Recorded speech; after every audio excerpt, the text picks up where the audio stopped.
One day we will all be standing in front of Jesus at heaven's gates, and a lot of people will be reminded that if you do not forgive others, he won't forgive you. That's a lot of sins uncovered without any blood to cover it. Well, let's read this message because this is imperative. If you feel led to, please share to spread the gospel. The message today is God's measure for forgiveness. Perhaps you consider yourself a forgiving person, but you are now facing someone whom you cannot forgive. Whenever you struggle to forgive, you need to revisit what you were like when God first forgave you.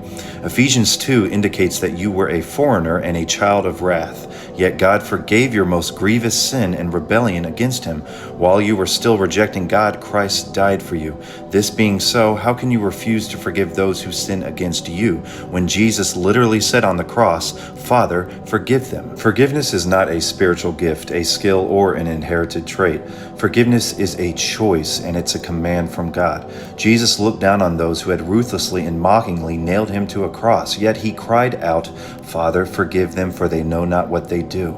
How then can we refuse to forgive those who have committed offenses against us? Forgiveness is the center of the gospel. Jesus said that the measure in which we are forgiving is the same standard God will use in forgiving us. God's ways are very different from ours. God's forgiveness is not based on standards that we determine, but on the standards he established in his word. God allows for no exceptions when it comes to forgiveness. As we truly understand God's gracious forgiveness in our lives, we will naturally want to express this same forgiveness to others. Before you ask God for his forgiveness, take a moment to examine the condition of your relationships.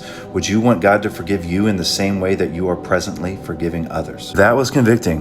Don't lie. It was. Guys, we have made it such a habit not to forgive others. In our heart, we must live like Christ. He will give us the habit of loving others. Comment what you thought. Share to somebody else.